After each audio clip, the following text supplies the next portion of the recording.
Muy buenas noches, sean todos bienvenidos a una emisión más de El Casaqueo, edición televisada, por cierto. No es televisión a menos que esté viendo YouTube en su tele, ¿verdad? O sea, entiendo también, no vengo a explicar ese tipo de cosas.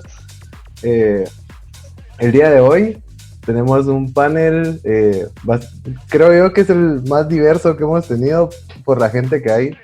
He platicado con alguno alguna vez. Y creo que sí son personas que tienen posturas bien opuestas, así que eso es lo interesante de este programa. Primero, la señorita Cintia Rojas, ¿cómo estás? Hola, ¿qué tal a todos y todas? Muchísimas gracias por el espacio y qué emoción comenzar esta discusión con los personajes tan diversos que nos acompañan. Entonces, qué alegre, démosle. Y el señor Pablo Hernández, a quien tengo algunos años ahí de haberlo conocido, más o menos. ¿Cuántos? Como 8, 10. Sí, por ahí como 10 años. Un gusto, Luis Pedro, y un gusto a los demás estar aquí con ustedes. Y corría el año de 2016 cuando Cintia y yo entrábamos a la Escuela de Ciencia Política y conocimos al licenciado Werner Castillo. ¿Cómo está, licenciado? Buenas noches. Muchas gracias, Luis. Muy bien, muchas gracias. Buenas noches. Buenas noches, Pablo. Buenas noches, Cintia. Muchas gracias, Luis, por la invitación. Saludos a todos, con el deseo ferviente de que todos se encuentren muy bien al lado de su familia. Pues sabemos que la situación, tanto nacional como la situación internacional alrededor de la pandemia, pues nos aboca a otro tipo de actitudes y otro tipo de actividades, pero esperando que todos estén muy bien y agradeciendo pues igualmente la invitación. Ok, pues antes de empezar en materia, pedirles como todos los youtubers convencionales que se suscriban, que comenten, que le den un like y que lo compartan con sus amigos si quieren analizar un poco de estos temas, vaya a escuchar diferentes opiniones, que de eso se trata al final. Y empezando ya con los temas importantes, quería empezar con el tema de la vacuna, pero se me hizo un poco más urgente el tema de transporte público, porque yo veo que hay ensayos y no hay nada concreto al final, no terminan de funcionar como se debe, todo el mundo se queja de que los protocolos tal vez no están listos para que empiece a funcionar el transporte público, pero sin embargo, hoy, hace unas horas sale en La Hora una noticia que dice que ya el coordinador del transporte urbano de Guatemala dice que el 90% de los transportistas están listos para empezar a operar con normalidad, pero que la gente quiere buses nuevos y con los protocolos necesarios, pagando solo un quetzal. Entonces la propuesta que mandaban ellos era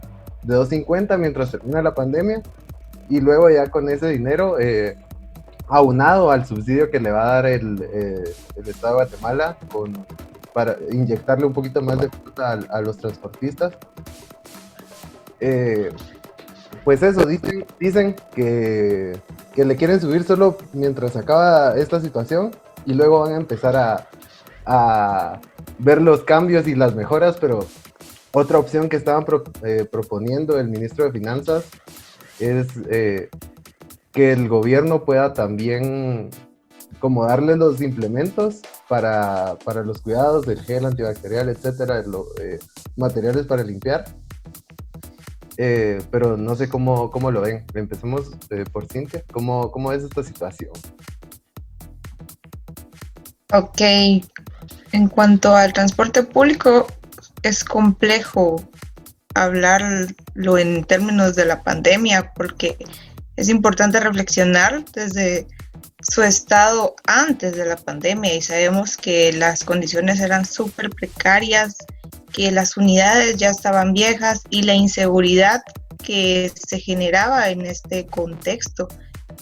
Por lo que ahora querer a partir de las necesidades que surgen de la pandemia modernizarlo de golpe, se entiende el descontento o la inconformidad con los con los dueños o las,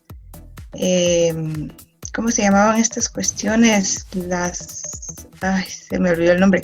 Quizá alguien del panel me pueda ayudar. Cooperativas y gremiales. Las gremiales de transporte ponen sus condiciones y es súper entendible.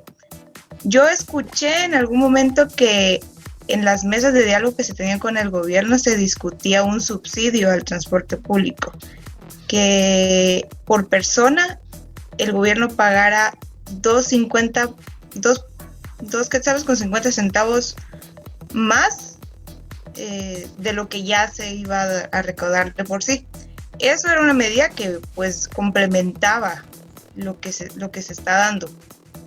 A pesar de, en estas mismas mesas sí surgía esa postura a renovar los buses, pero las mismas personas de las gremiales se oponían porque eso implicaba costos muy altos y la crisis de por sí, ¿sí? Cintia, yo he visto que sí publican de mesas técnicas, pero no se da nada por concreto. Así que este señor Edwin Amaya, que es el presidente de la Asociación de Transportistas Urbanos, algo así, dice que solo falta llegar a un acuerdo, pero ¿a qué acuerdo hay que llegar? O sea, ¿es el acuerdo para que les suban el subsidio o realmente no están el 90% de los transportistas listos para operar? Y eso es el problema que ven y por lo que no ha empezado a circular la mayoría de transportes. Porque el SEGMA no tiene las rutas cortas, o sea, ¿cómo vas a usar el Transmetro si ni siquiera puedes llegar al SEGMA, ¿me entendés?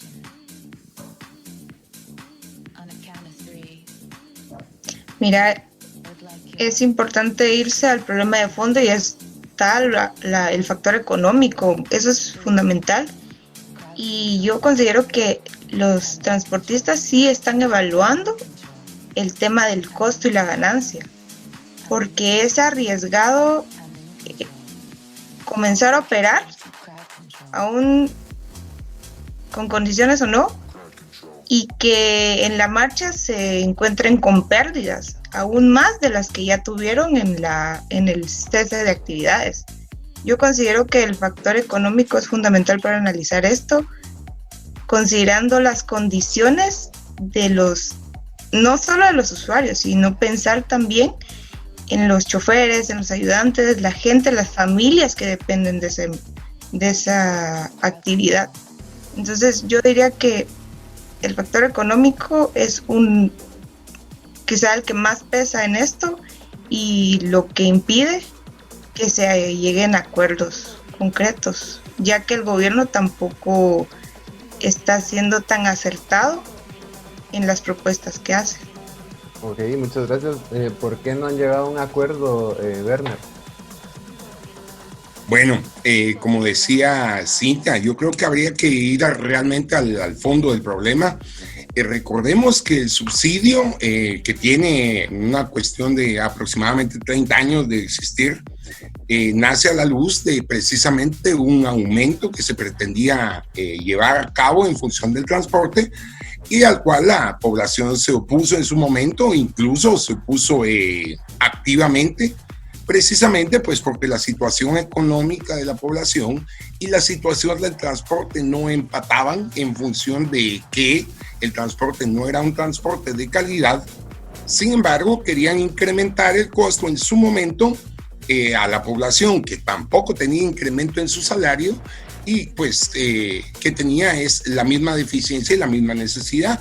Sin embargo, creo que Cintia trae algo importante a la mesa, como es, por ejemplo, ella nos decía el factor económico, yo más bien pondría el factor humano desde el punto de vista laboral. Entendemos que los transportistas tienen aproximadamente 5 meses y medio de no laborar. Entendemos que existen muchas familias que dependen de ese trabajo y además el factor social, el impacto social que tiene el transporte público a favor y en contra, ¿no?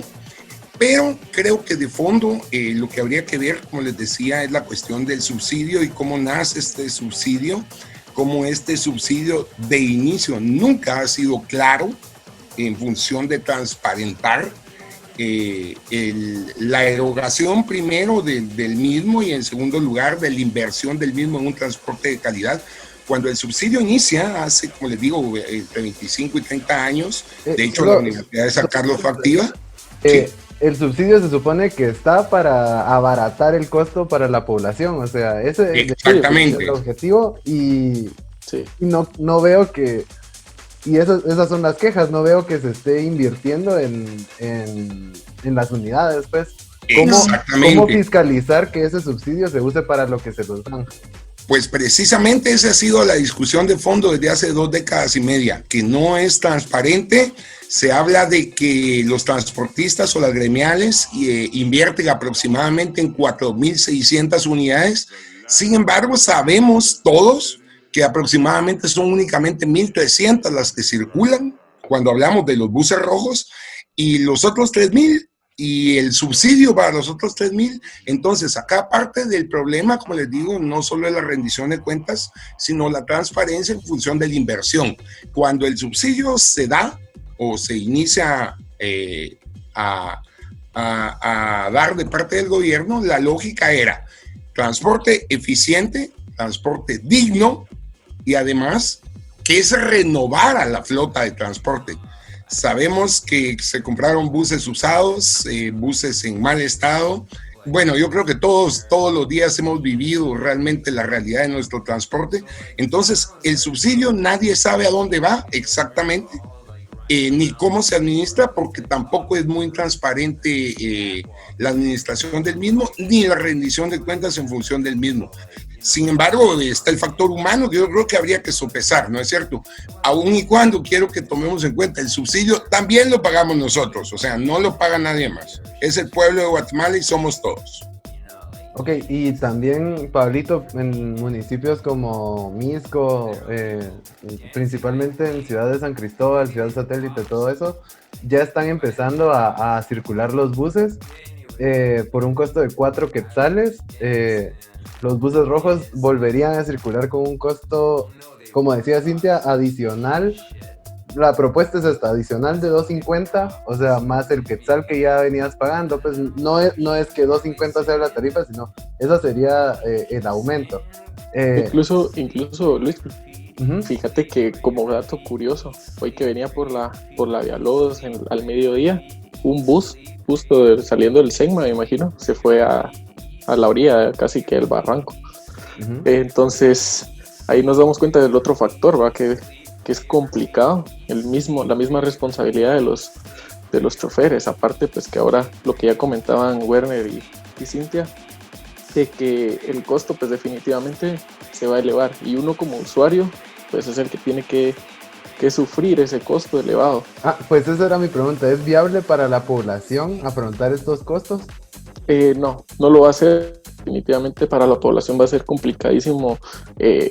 Por ejemplo, pues un pasaje que normalmente te costaba 2 quetzales, que ahora te va a costar 5, es imposible que la gente lo vaya a tomar.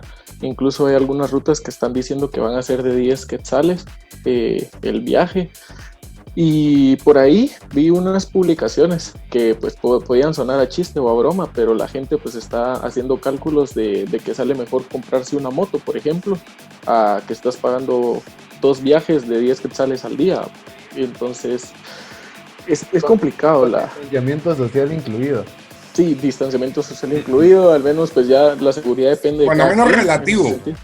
Sí, bastante relativo. Entonces creo que la población está bastante afectada. Creo que no va a ser algo que va a ser positivo para todos. Como el usuario pues al final tiene la necesidad, tiene que ir a trabajar, tiene pues que salir, va a tener que utilizarlo, no porque quiera o porque encuentre la mejor opción, sino que simple y sencillamente por necesidad. Entonces al final es un costo que nosotros como usuarios vamos a adquirir, nos va a afectar un montón. Inmediatamente a las familias que no tienen tantos ingresos o que están sin ingresos ahorita les va les va a afectar muchísimo, pues. Pues encontré una defensoría en la PDH que me parece muy curiosa, no sé la función realmente, dice Defensoría para las personas usuarios del transporte público, o sea, hay alguien llamado Edgar Guerra en la Procuraduría de Derechos Humanos que vela porque usted, usuario del transporte público, pues no tenga un servicio de pésima calidad. No creo que esté haciendo el mejor trabajo, la verdad, pero dice que la reactivación del servicio ha sido lenta porque busca priorizar la salud del pasajero, a pesar de que el factor económico, como bien lo señalaba Cintia al principio, es importante porque estos choferes llevan 6 meses sin trabajar. Entonces, ¿hay alguna solución que les podamos plantear con buses operando al 50% para que ellos ganen lo que no ganaron en estos 6 meses? Que creo que esa es la proyección que ellos tienen, que está erróneamente planteada, porque es imposible que con la mitad de gente que le metes a un bus querrás ganar 6 veces más. No sé cómo lo ven ustedes, Bernard. No, sí. Bueno, yo creo que aquel problema vuelve a ser el mismo y se va a dar en todas las áreas y en todos los ámbitos. Vemos poca o nula capacidad, no solo de negociación, sino de reacción de parte del gobierno en todos los sectores. Claro, posiblemente el sector salud sea el peor, pero también el sector transporte, la respuesta en función del bono familia, en función del bono de desempleo, etcétera, ha sido muy mala, por no decir pésima. El desgobierno, pues creo que ha quedado más que evidente, y hay gente muy incapaz, gente que tiene muy poco que dar, y que además pareciera ser que al no verse afectados pues por la situación del ciudadano de a pie, el que precisamente va a necesitar de este transporte, pues es una cuestión que pasa muy por encima. Resulta ser que la Defensoría precisamente nace a raíz de una iniciativa, llamémosle así, de un grupo social, que lo que pretendía era precisamente garantizar el transporte digno y de calidad para todos los usuarios.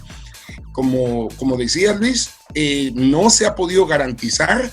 De este grupo social organizado, pues efectivamente el señor Guerra pues es el primero y el único que ha estado en ese cargo dentro de la Procuraduría, es el primero y el único, luego de representar a los usuarios, ojo con esto, de representar a los usuarios, pero como decía, no ha logrado garantizar ni el servicio eficaz, ni el servicio eficiente, un servicio de calidad y además un servicio digno para todos los guatemaltecos, porque yo creo que lo que todos piden es eso, ¿verdad? Un servicio de calidad con dignidad, no donde se te trate como que sos ganado, como que sos un animalito, sino donde se te respete. Entonces, yo creo que la pregunta va más de fondo. Si no se pudo garantizar en 25 años desde que existe el subsidio y demás, ¿podremos garantizarlo en tiempo de emergencia y en tiempo de pandemia? Pues la premura económica creo que es la que va a hacernos que obligatoriamente estemos reactivando de una manera más eficaz el transporte público. ¿Cómo lo ves, Cintia? ¿Qué ibas a agregar? No, yo quiero aportar que sí, es súper complejo porque hay que tener presente todos esos problemas que se han ido acumulando en todos estos años y que a raíz de la pandemia no nacen, sino que se desnudan, y son problemas que hemos vivido, que hemos sentido, que están, y que la falta de planificación del gobierno, esa falta de certeza que se evidenció con el manejo y la gestión de la pandemia, fue una crisis, y que hasta el momento no hay respuesta a los problemas, o sea, no hay una ruta. Hemos visto que todo ha sido reacción y respuestas que se han caído, que no han tenido resultados efectivos. Entonces, eso hace que no haya un norte y la posibilidad de plantear soluciones o alternativas se haga complejo porque no tenemos una ruta, y en cuanto a la economía, a la parte social, eso está descuidado y el gobierno ha provocado un divorcio. Yo siento que se ha que se tiende a pensar el tema como separado y la reactivación económica va por acá y la seguridad social, el resguardo de las personas como humanos se ha desvinculado y no, porque otro factor importante que se puede poner en la mesa del análisis del transporte público es el tema de la seguridad. Y recordemos el riesgo que corrían los transportistas en sus trabajos. O sea, antes llegó un punto donde se naturalizó ver la muerte de los choferes y de los ayudantes. Esas cuestiones que en este momento se borran del mapa porque sí entendemos que estamos en una crisis, se paralizó la actividad, pero son problemas que van a regresar. Yo tuve la oportunidad de platicar hace unos días con un grupo de personas que están muy de cerca con este problema y me platicaban que de parte de los transportistas hay un miedo profundo a salir, a retomar la actividad y encontrarse con las extorsiones y que pues no han tenido ingresos, no se ve que vayan a tener o se vayan a restablecer y que se encuentren con estas nuevas exigencias y en el momento en que no las puedan cumplir, sus vidas corran peligro. Eso es otro factor importante a analizar también. Pues precisamente hay medios como Prensa Libre que buenas fuentes tendrán que aseguran que los extorsionistas también están velando por el regreso del transporte público a las calles. Pues aquí se ven cosas increíbles, ¿va? Se ve a un ministro de Gobernación negociando porque tienen a 3 policías secuestrados adentro de un preventivo, y entonces lo de las maras, me creo que también ha sido el mismo gremio de transportistas el que ha estado trabajando con ellos durante años. Es un ciclo sin fin este que se vive con los transportistas, y está precisamente ligado con el fin de la pandemia con la llegada de la vacuna, para la cual el gobierno de Guatemala va a recibir un préstamo por parte del Banco Centroamericano de Integración, como Banco de Integración Centroamericana, de $50 millones, que dicen que son 400 millones de quetzales. Yo hice la mate y no son 400, son como 383 más o menos, pero está destinado a la vacuna. Esos 400 millones de quetzales vienen a engordar una deuda que ya se sentía insostenible al principio de la pandemia, cuando aprobaron la primera cantidad multimillonaria de dinero, pero ahora vienen 400 millones más que ni siquiera tenemos la certeza de que vayan a servir para vacunar a toda la gente, y de todos modos nos vamos a seguir endeudando. ¿Y cómo vamos a pagar ese dinero si vamos a comprar las vacunas por parte del gobierno? Pablito, empecemos con vos. Bueno, mira, es bastante interesante ahorita porque se viene lo de las pláticas del presupuesto y lo que mencionabas de los 400 millones que van destinados para vacunas, pero aquí vienen muchas preguntas. ¿Dónde se van a comprar las vacunas? ¿Bajo qué cálculos se está haciendo este monto, verdad? O sea, imagínate ponerlo a $40 cada vacuna. Son como 100,000 vacunas aproximadamente. Eso sí, no es nada. No es nada, o sea, no nos va a alcanzar para absolutamente nada. Definitivamente la población que va a alcanzar la vacuna, si es que realmente se adquiere, va a ser muy limitada. Pero como ya hemos hablado, el gobierno realmente ahorita tiene muchas dudas, muchas razones por las cuales podemos desconfiar a dónde se está destinando el dinero. No se está ejecutando de forma coherente y no podemos esperar algo mejor en el presupuesto 2021, que definitivamente va a ser un poco más lo mismo. Respecto a las vacunas, pues creo que sí debe ser muy debatido. Al menos pues esperemos que las bancadas de oposición pues sí pues, presenten algo ahí, fuerza, para al menos hacer citaciones, averiguar a dónde va a ir destinado el dinero, de dónde se va, a dónde iría. sí se tienen muchas preguntas, se tiene que averiguar mucho, no se puede dejar ir solo porque sí, solo porque es para vacunas, no podemos decir sí a todo.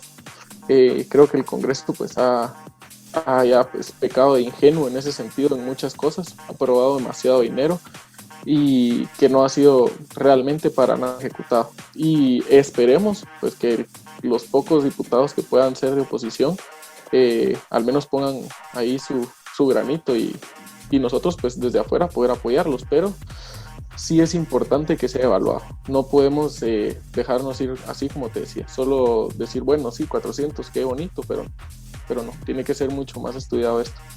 La semana pasada hablamos un poquito de la situación de Sinibaldi y cómo iba a repercutir, porque principalmente lo que va a venir a destapar Sinibaldi son casos que tengan que ver con el Ministerio de Comunicaciones. En la red, hace unos días, el ministro de Finanzas concedió una entrevista, el señor Álvaro González Richie, en la cual decía que no le va a afectar al Ministerio de Finanzas nada de lo que Sinibaldi pueda decir, porque son casos de un Ministerio de Comunicaciones de hace más de 4 años que no tiene nada que ver con la gestión actual y que en definitiva no van a tener por qué pensarse nada del presupuesto condicionado por lo que pueda o no destapar Alejandro Sinibaldi. No sé cómo lo ve usted, Werner. Bueno, creo que Pablo ponía algo importante en la mesa y es la discusión del futuro presupuesto. Yo lamentablemente acá tengo que ser muy puntual y muy sincero en función de mi opinión. La desventaja o la poca correlación de fuerzas, llamemos así, que existe a lo interno del legislativo, va a ser imposible que las bancadas pequeñas puedan influir cuando menos un poco dentro de lo que puede ser el presupuesto y la aprobación de este presupuesto. Por supuesto, entiendo la posición de Pablo en función de que deben de plantear su posición, deben de plantear su oposición.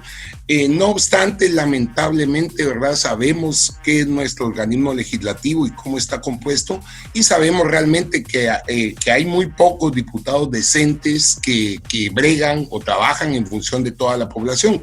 De tal cuenta, yo creo pues que sinceramente la discusión de presupuesto se ha vuelto una cuestión no solo monótona, sino una cuestión técnica y una discusión que a la larga se vuelve una cuestión legal.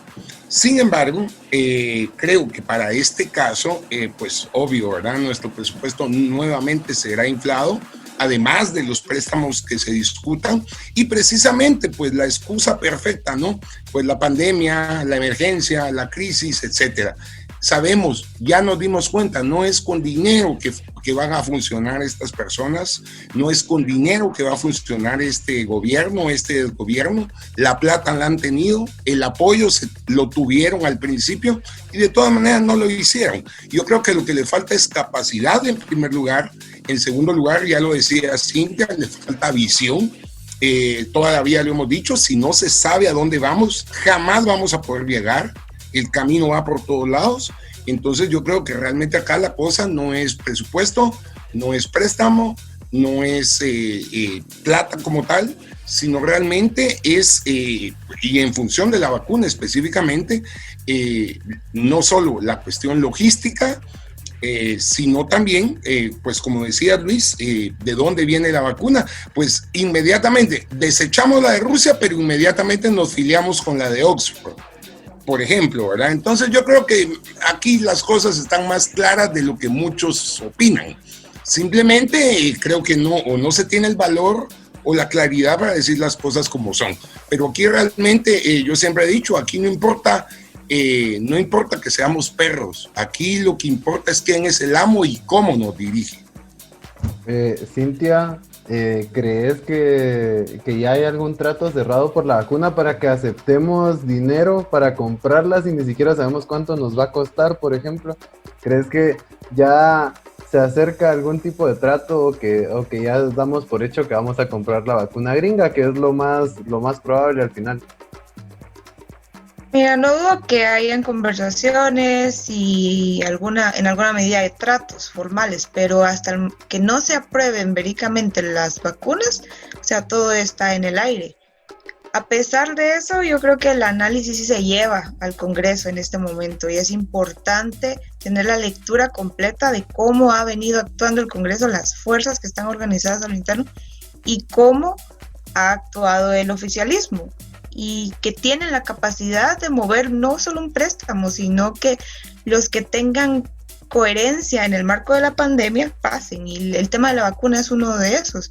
¿Quién se va a negar a la aprobación de dinero para vacunas, cuando sabemos que eso es quizá de los elementos más necesitados o en cuestión de percepción? ¿Cómo quedas ante la mirada popular si votas en contra del presupuesto para la vacuna? O sea, por ejemplo, ¿cómo queda Viva con el comunicado que se acaba de hacer unos días diciendo que ellos respetaban por la religión de la gente si no se querían poner vacunas, que no sé qué? Bueno, sí. Es que esa es otra, fíjate, Luis, hay un movimiento antivacunas que era a nivel global y ahora ya es a nivel nacional y habría que también tomarlo en cuenta, ¿no?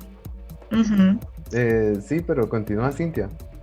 Pero sí, yo creo que el tema de comunicación y percepción de la población incide en el tema del presupuesto para la vacuna, que es lo que da esa legitimidad a que se proponga y se apruebe, porque es difícil considerar en este momento que el presupuesto no va a pasar si sabemos la emergencia que tenemos y continuar con el presupuesto 2019.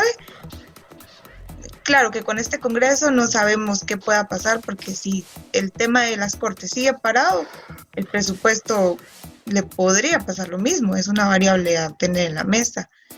A pesar de todo, considero que de aprobarse el préstamo ya es dinero que tiene el Estado y que tiene la capacidad de ejecutar y a través de negociaciones modificar los acuerdos que se tienen con quien presta. Y tenemos claro que capacidad de parte del gobierno para ejecutar presupuestos no hay, para implementar acciones concretas tampoco, pero el dinero sigue estando ya en las cuentas del Estado y eso es recurso para en un futuro. Acuérdate que las cuestiones son coyunturales y el tema del coronavirus se ha naturalizado, se ha desviado, ha pasado, porque realmente no podemos decir que se mantiene con la misma fuerza que estaba en marzo, junio. O sea, poco a poco el tema se va desinflando y eso permite que el gobierno pues restablezca sus verdaderos propósitos. Y por qué no, el presupuesto es una oportunidad para pensar estratégicamente en recetar fondos a cuestiones de corrupción en este momento, que pasan por temas de coronavirus, pero que en el momento de su ejecución, en el año 2021, pues otro tema será. ¿Qué nos toca a nosotros como población, Pablito, para seguir fiscalizando de alguna manera al gobierno? ¿Tenemos que seguir apoyando estas marchas de dónde está el dinero? Hashtag ¿dónde está el dinero? Laura, ¿todo bien contigo? No te estamos atacando, solo es una pregunta. ¿Tenemos que apoyar estas marchas promovidas principalmente por la AEU, Pablito? Creo que no son funcionales. Realmente creo que la huella es muy baja. El efecto no está haciendo un efecto dominó en la población. Se está quedando en muy pocas personas. Ni siquiera en redes sociales, que podría ser un poco más sencillo, que podríamos hacer un hashtag en todos, ¿dónde está el dinero? Preguntarnos. Ya está hecho, por si lo querés utilizar, para ahí lo podés. Pero no está haciendo tendencia en Guatemala, entonces ni siquiera ahí está generando un boom, como podríamos decirlo. Entonces creo que es la población a nivel general. Hay un nivel de apatía enorme. Y creo que esa apatía también se debe a que nosotros, que somos como, iniciamos a involucrarnos en la actuación política o siendo actores políticos, no somos como que no nos metemos tan a fondo. Tenemos también mucho miedo y muchos actores, incluyendo en la AEU, tienen miedo, por ejemplo, de tomar decisiones correctas y se van muy así como que a las orillitas y todo y no toman decisiones que sean importantes y de frente. Creo que sí, muchos actores pues están muy debilitados, los líderes políticos están desaparecidos y eso genera una apatía en la población donde no va a haber ninguna reacción, a pesar de que nos estamos dando cuenta de que los apoyos sociales, las ayudas sociales no están llegando, de que el dinero pues está desaparecido, no hay ninguna evidencia de qué se va a hacer. Las cortes pues siguen sin elegirse, o sea, ni siquiera por eso nosotros como población estamos generando algún tipo de debate, cuestionándonos por qué no sucede, apoyando a los diputados que exigen las elecciones de cortes, no lo hacemos. Entonces, la apatía lastimosamente pues es un punto muy, muy fuerte ahorita en la población. Creo que sí puede cambiar, creo que estamos pues, cerca de poder lograr ahí dar un pequeño movimiento y que la gente reaccione, pero depende también de mucho, de los estudiantes, de los líderes políticos, pero debemos saber tomar decisiones y saber afrontarlas. Hay que tener más valentía. Por ejemplo, pues este tipo de reuniones, este tipo de podcast ya son un avance, ya es algo que pues, empieza a hacerse. Lastimosamente, pues no es algo que ocurra a nivel masivo, porque nos encantaría que nos vieran millones de personas y que ellos sepan que hay un enfoque político y económico detrás de toda la situación y crisis que nos está metiendo en el país este gobierno. Y quería añadir algo con lo de las vacunas, porque es bien curioso lo del movimiento que decían de antivacunas, porque en Guatemala se está posicionando y muy fuerte, y cada año se reducen la vacunación, cada vez hay más personas que están en contra de las vacunas, y eso es una desinformación total, es un temor enorme, y realmente si te das cuenta, la ley de vacunas está en el Congreso desde 2017. Son 3 años que han pasado para que al fin llegue a una tercera lectura. Y tuvieron que hacerle algunos ajustes a unos artículos por ahí, con enmiendas y todo, para que fuera medio vista, pero realmente la población sigue teniendo mucha desinformación, desconocimiento en este tema. Eso era solo algo que quería como complementar ahí. Bueno, y nos vamos al norte del continente porque vamos a analizar un poquito de cómo está la coyuntura electoral en Estados Unidos. Dicen que hay 5 contendientes para enfrentarse a Trump por el lado demócrata, cuando ya sabemos que el candidato y actual presidente estadounidense Donald Trump va a luchar por su segundo mandato consecutivo. Principalmente tenemos a Joe Biden y a Bernie Sanders, pero creo que el licenciado Werner ahí nos puede dar un poco de norte de cómo podría ir la tendencia en cuanto a las votaciones en Estados Unidos. ¿Cómo lo ve usted? Bueno, Luis, primero que todo, yo creo que todos tendríamos que entender que es una situación que para nosotros todavía un poco más complicada, pues porque el sistema político norteamericano es un sistema muy, muy diferente al nuestro.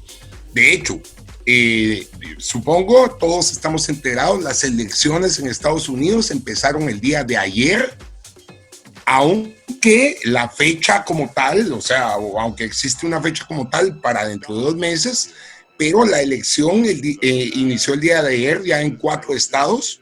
Es una elección remota. Normalmente esto se da. No es por el coronavirus ni porque Trump diga que va a haber fraude. Simplemente, pues este es un proceso habitual. No tenemos que presentarnos a las urnas presencialmente. No tenemos que marcarnos el dedo, no tenemos que... Y eso es lo divertido, lo divertido es andar con el dedo manchado una semana. Claro, no, eso es hasta paradigmático en Guatemala, pero no. En Estados Unidos resulta que la cuestión es muy, muy, muy diferente, en primer lugar. En segundo lugar, pues ayer que inicia el balotaje y la elección, pues sí, efectivamente, en los 4 estados... en los que se da o en los que ya se lleva a cabo, pues la ventaja demócrata es una ventaja seria, si lo queremos ver así. Sin embargo, ahí viene otro problema del sistema electoral, si lo queremos ver así. En los Estados Unidos, pues existen estados que son los estados originarios o fundadores de la Unión, y ellos tienen preeminencia sobre todo el resto de estados en función de electores.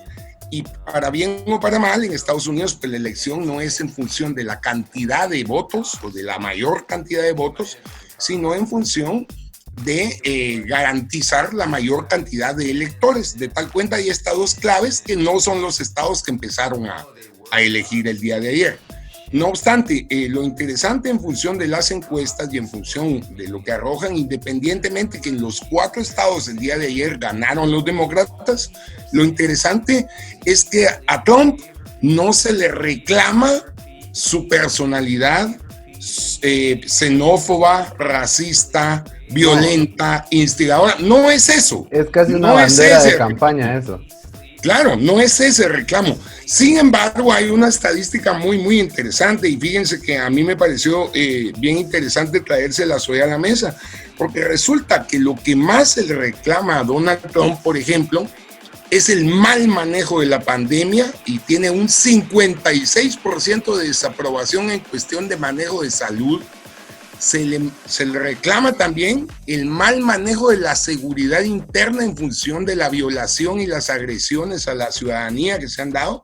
Tiene un 55% de desaprobación interna en función del mal manejo de la seguridad. Entonces, fíjense, lo que me parece a mí interesante es que en primer lugar, en Estados Unidos es casi tradicional que el presidente de turno repita. Y es casi tradicional porque es una cuestión casi que cultural, llamémoslo así, porque eso solidifica o sienta bases firmes en función de los programas de Estado, no de gobierno. No obstante, en el caso de Donald Trump, pues no han habido programas de Estado. Realmente su actitud ha sido más la de reproche, la de la descalificación, la del racismo, la de la violencia. Y entonces esto lo que ha generado es que lo que se le reproche sea su gobierno y no su actitud personal. Y entonces realmente las encuestas ponen a Trump en una desventaja clara, aun y cuando podemos tomar en cuenta las encuestas en la elección anterior contra Hillary Clinton, que eran un tanto parecidas, claro, no tan amplias como estas, y que bueno, a la larga, pues el voto de culpa, como le llaman por ahí, ¿verdad? O el voto escondido, el voto culpable, le dio la victoria a Trump. Personalmente quisiera anticiparme y quisiera con toda la esperanza del caso decir que creo que Trump no repite en el mandato. Posiblemente a la larga puede hacer una elección cerrada, y pienso que puede ser lo mejor que le puede pasar a Latinoamérica y a Guatemala específicamente. Yo no creo que el contexto social le preocupe mucho a Trump, tomando en cuenta que las minorías no son su público objetivo. O sea, él va a la gente que está del otro lado. Él no va con el joven afroamericano que fue baleado 7 veces por un policía, sino que él va con el policía. Claro. ¿Cómo ves que pueda tal vez afectar a la elección en general el ámbito social en Estados Unidos, Cintia? ¿Crees que sea un factor? Sería una oportunidad más bien para los demócratas de tener su público y unir a esas minorías que le pueden sumar al final, tal vez para hacer una competencia, porque yo sí creo que Trump está en la ventaja. Yo sí creo que la coyuntura le va a cobrar factura a Donald Trump. O sea, no podemos pensar en las elecciones estadounidenses sin 2 hitos coyunturales que incidieron, y son las manifestaciones a raíz del último, bueno, el más evidente de los asesinatos de una persona afroamericana. Eso lo marcó, se vio la coyuntura, la población reaccionó, y luego el tema del coronavirus, que ha sido una constante durante los últimos meses, que lo ha traído en picada. Llegó un punto donde él mismo tuvo que reflexionar y cambió su discurso y se mostró anuente a combatir la pandemia y a tomar medidas. Pero bueno, consideremos que yo veo en lo personal que los demócratas han sabido aprovechar ese espacio, esos hitos desde la parte comunicativa. Creo que ahí han ganado terreno.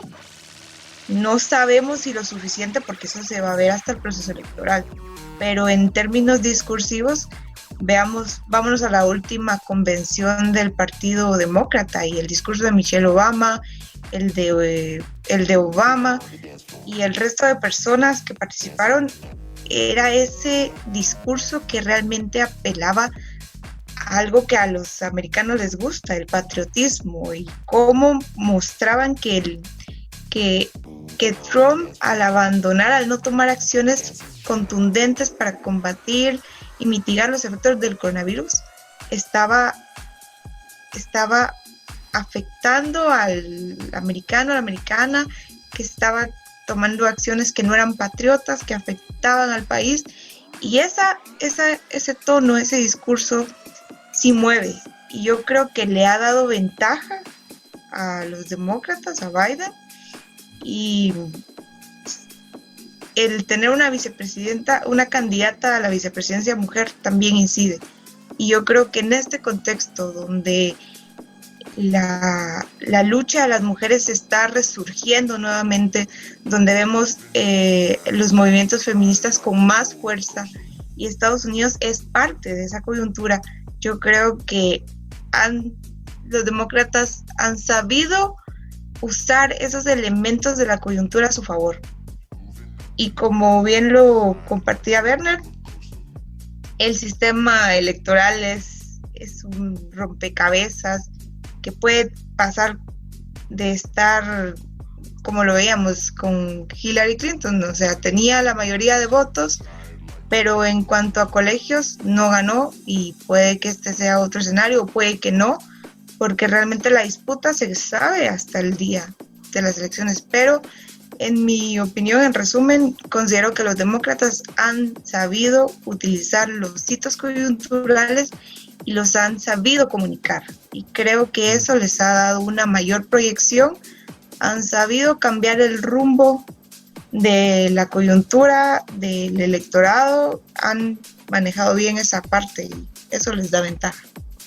Pues contrario a lo que piensa Cintia, yo creería que Obama no tiene una muy buena, hubo obviamente roces al final de su gobierno, y no dejó la mejor impresión, contrario a lo que se podría pensar aquí en Centroamérica, de que Obama fue un gran presidente, porque es muy carismático, sí, pero no, en Estados Unidos no tiene como esa fuerza que pudo haber tenido con un público más latino, y creo que eso ha penalizado también a los demócratas en la última elección, por lo menos, y por eso se optó por un gobierno republicano ahora. A Biden, por lo que yo percibo, es que lo está persiguiendo un poco ese pasado ligado a Obama, y puede que eso mismo no le va a permitir hacer una competencia sana o una competencia como tal a Donald Trump. Pero ¿crees vos, Pablito, que después de 4 años los estadounidenses van a volver a apostar por un gobierno demócrata, o se van a quedar con Trump? ¿Cómo lo ves? Realmente Trump, pues no considero que vaya a ganar las elecciones. Joe Biden, pues lo veo como un fuerte candidato, y no porque él sea el candidato ideal, sino porque tiene puntos a su favor, y entre esos puntos es que su candidato actual es Trump, y lo que ya platicaba el licenciado Werner y Cintia, Trump tiene mucha desventaja por el aspecto coyuntural actual. Entonces esto puede darle mucho voto en contra a Trump. Incluso pues platicabas ahí que Barack Obama fue un presidente no tan aceptado, pero al contrario, yo considero que en Estados Unidos Barack Obama tiene una muy buena aceptación, y esa puede ser otra ventaja para Biden, que él fue vicepresidente de Obama, entonces él tiene esa representación que dejó Obama. Incluso yo estaba validando unos pequeños datos sobre aceptación de de los presidentes, y sí estaba viendo que Obama se encuentra entre los 3 más aceptados en la historia de Estados Unidos, solo por debajo de Bill Clinton y de Ronald Reagan. Entonces es interesante saber que la población, pues a pesar de todo, al menos al personaje Barack Obama le tiene mucho aprecio, pues en su mayoría de población, y eso puede ser un punto a favor para Biden. Es interesante, vamos a ver qué sucede.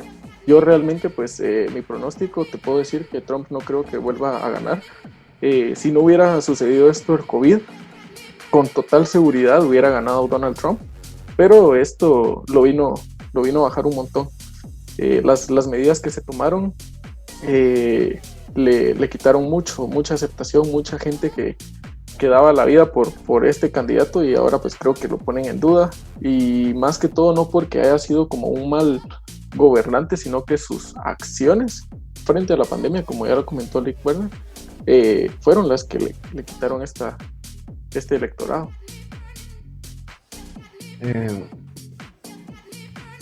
Obedece esto también a el cambio que está viviendo la población estadounidense, la guerra que se está desarrollando, una casi que guerra fría entre Estados Unidos y China. ¿Cree que también este asunto de las políticas internacionales de Donald Trump le van a afectar, licenciado Werner? Bueno, yo le decía que quería hacer un comentario porque me llamó la atención que, por ejemplo, Cintia ponía en la mesa el discurso demócrata, que se enfocó mucho en lo patriota, en la nación, en el estado de la nación, y al mismo tiempo, en parte de lo que decía Pablo, yo creo que a Trump le puede pasar ahora lo que pudo pasarle a Hillary Clinton en la elección anterior. Lo que le va a cobrar factura no va a ser el voto a favor, sino el antivoto, precisamente por lo que dejó de hacer. Y si nos vamos en la línea de lo patriota, yo te diría, Luis, ha quedado mucho a la imaginación los negocios de Trump con los rusos, los negocios debajo de la mesa de Trump con China, los negocios debajo de la mesa de Trump con Corea del Norte, y eso es precisamente a lo que han apelado los demócratas en función del sentido patriota. Pero entiendo que lo económico y lo político es distinto, pero ahí está. Esos negocios, ¿cómo le van a beneficiar si ante la mirada pública los tiene tan demonizados? Personalmente le benefician magníficamente. Recordémonos que él es un magnate, y su realmente su vocación no es de político, sino realmente de multimillonario inversionista a lo largo y ancho del mundo. O sea, realmente la política vino como añadidura a, y no al revés. Si se estuviera enriqueciendo ilícitamente en función de esto, yo te diría, pues una cosa trajo a la otra. Pero realmente no, él tiene negocios lícitos, tiene corporaciones, megacorporaciones de hecho, en las cuales realmente parte de lo que se le ha achacado a lo largo de todos estos años ha sido precisamente que ha favorecido a los sectores que le benefician a él personalmente y a sus negocios personalmente, no importando el interés nacional, no importando el Estado de la Unión, como lo dicen los mismos norteamericanos, no importando la política exterior norteamericana. Y de hecho, entonces nos damos cuenta que eleva grandes globos en función de cuestiones que parecieran muy pequeñas, y cuando existen intromisiones armadas, violaciones claras a los derechos humanos en cualquier parte del mundo, etcétera, etcétera, los Estados Unidos eventualmente ya ni se pronuncian como antes lo hacían, ¿no? Antes estaban metidos casi en cualquier lado, ¿no? No es porque el tiempo haya cambiado, los intereses han cambiado. Y ya no los admiten tanto en cualquier lugar, ya hay otras potencias en el mundo que ya no los necesitan, incluso que ellos necesitan ahora buscar ayuda externa. Claro. Se nos está terminando el tiempo, pero vamos con un comentario final con cada uno. Empecemos con Cintia porque ella quería aportar algo más a la discusión. Sí, yo para aportar a la discusión, de veras, te diría que no subestimemos la parte del discurso. Creo que el poder de los símbolos y el contexto tiene lo hemos visto en Guatemala, hemos sido testigos cómo los momentos coyunturales alteran el juego político y la dinámica, y los resultados que teníamos ayer, mañana son otros. Y eso en Estados Unidos se replica. Entonces, yo sí no desvaloraría los detalles en cuanto al discurso y cómo los demócratas han sabido usar esos elementos a su favor, y hemos visto resultados, porque las encuestas, a diferencia de la elección pasada, no había mucha diferencia y eran muy difusas, y los resultados eran muy volátiles. En cuanto a ahora, que son más claros y contundentes los datos, claro, todo puede cambiar, pero en esa línea te digo que no hay que desvalorar el discurso y sobre todo los signos, o sea, los símbolos. Ok, vamos, tu comentario final, Pablito. Bueno, respecto a las elecciones en Estados Unidos, ya lo mencionaba Cintia, que la coyuntura pues definitivamente va a ser un factor que hay que tener muy en cuenta, y lo que te decía, realmente pues Joe Biden no va a ganar porque él sea el candidato que la gente quiere, el candidato ideal, sino que él va a ganar porque realmente Trump ha perdido las elecciones por su propia cuenta, con sus comentarios incluso de burla frente a la emergencia del COVID y situaciones similares. Él ha perdido en ese sentido mucho voto. Y pues esperemos que las elecciones pues sean interesantes, que al final, que como ya lo hemos platicado, estas dependen mucho de lo que suceda también en Guatemala. Lastimosamente pues como país también somos un patio trasero de Estados Unidos, entonces como patio necesitamos al menos ser un patio limpio, pues, porque si estamos más sucios de lo que nosotros ensuciamos, vamos a estar mucho peor. Ok, y cerramos, a ver, sazónenos el programa, Werner. Bueno, gracias, un gustazo Cintia, un gustazo Pablo, igualmente Luis. Yo creo que la reflexión final tendría que ser en función de los tres temas. Pareciera que los tres temas están separados, pero están íntimamente ligados. Los tres temas están muy de la mano. No es casual, por ejemplo, como lo decía Pablo, ¿verdad? Como patio trasero, no es casual que hayamos desechado completamente la ayuda en función de la vacuna rusa, y que nos hayamos de una vez filiado sin tener pruebas tampoco de la vacuna norteamericana. El día de ayer publicaron, lamentablemente, ¿verdad?, que la vacuna rusa ha tenido 98% de efectividad en función de la creación de anticuerpos contra el coronavirus. Ahí sí, una vez más, ¿verdad?, fallamos, nos falló el cálculo, no nos fuimos por donde era. Entonces, tanto la cuestión de la vacuna como el transporte de calidad, como en sí las elecciones norteamericanas, nos implican sumamente, de una manera sumamente seria a todos los guatemaltecos. Creo que todos deberíamos de estar pendientes de todos los temas: la transparencia, la lucha contra la corrupción, la calidad en el gasto, más bien que se efectúe este gasto y que sea y que efectivamente este gasto sea de calidad. Pues nos ha faltado mucho. Creo que en temas de auditoría social, de calidad de la democracia, de para dónde vamos, todavía nos falta mucho por aprender, mucho por discutir. Eventualmente, como Luis medio lo planteaba al principio, las mesas técnicas a veces no sirven de mucho, pero por lo menos sirve para que se ventilen este tipo de temas, y yo creo que el simple hecho que los traigamos a la mesa pues es un avance. Una felicitación para el programa, el deseo de fuerza y ánimo para todos. Yo creo que todos, desde nuestra particular trinchera, tenemos mucho que hacer en este momento, mucho que hacer por Guatemala y mucho que hacer por nuestra vida. Originalmente dijo Luis que posiblemente íbamos a tener opiniones contrarias. Yo creo que nada que ver. Yo creo que eso sí no pasó, porque resulta ser que los tres temas pues son vívidos para todos, nos tocan a todos, son temas de todos y en los que todos debiéramos estar involucrados. Entonces, un agradecimiento, un saludo y pues a las órdenes. Ok, muchísimas gracias por su participación, por su opinión, por sus aportes, por sus datos, y nos seguimos viendo en próximas semanas. Ya saben, todos los domingos tenemos nuevo episodio y eventualmente hay uno que otro video en el canal hablando de alguna otra cosa. Suscríbanse porque si no están suscritos no los queremos aquí, la verdad no quiero gente no suscrita escuchando el programa, así que saludos para todos y feliz noche, que tengan un bonito sábado. Feliz noche, gracias. Gracias, muchas gracias. Feliz noche.